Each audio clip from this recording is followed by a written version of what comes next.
det var at lave nogle forskellige låse, håndhævede marklås og nakke, og prøve at arbejde med rydninger som sådan en specifik fokus på det. Man kan sige, det er selvfølgelig vigtigt at få et godt greb, og hvis nogle gange kan man jo måske sige lidt sig selv, at hvis jeg bare kunne få lov at få fat i hans lillefinger, så er det sådan set ikke så vigtigt, om jeg bryder ham eller ej, når jeg nu laver et knæk den vej. Og sådan er det jo altså også. Nogle gange kan man godt sige, ja, altså hvis jeg har virkelig fået, så er det måske ikke så vigtigt med brydning. Men generelt så er der bare ikke noget, der gør, at jeg bare får lov at få en finger her, uden at der kommer et eller andet kørende. Så vi skal på en eller anden måde prøve sådan noget, når vi laver vores teknikker, og tænke, hvordan kan jeg prøve at holde ham sådan lidt i bevægelse, lidt ude af balance, lidt.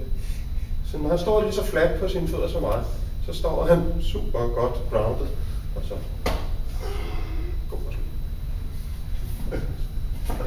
så det er sådan set tanken. Og det sidste her, det synes jeg bare, at vi skal prøve at arbejde. Det kan jeg jo altid sige. Vi skal arbejde med at drille hinanden. Altså, det er fint at træne teknikker rene for at lære det. Men når vi så tror, at vi har lært det, så skal vi også prøve at se, om det så virker. Fordi ellers så er det jo lige fint. Altså, så skal vi ud og drille hinanden og sige, fint nok, men det der, det kan du, tror jeg. Skal vi se, om du kan det. Nå, det kunne også. Okay. Men det er måske ikke en hvidbælte, man skal prøve lidt. Der skal man passe meget på i hvert fald. Måske nok med låse til de steder, vi begynder, ikke? Men kast, for eksempel. Det er også noget ret for. De slås er jo tit gulv de sidste minutter af træning. Det er jo også en måde at prøve at måle de ting.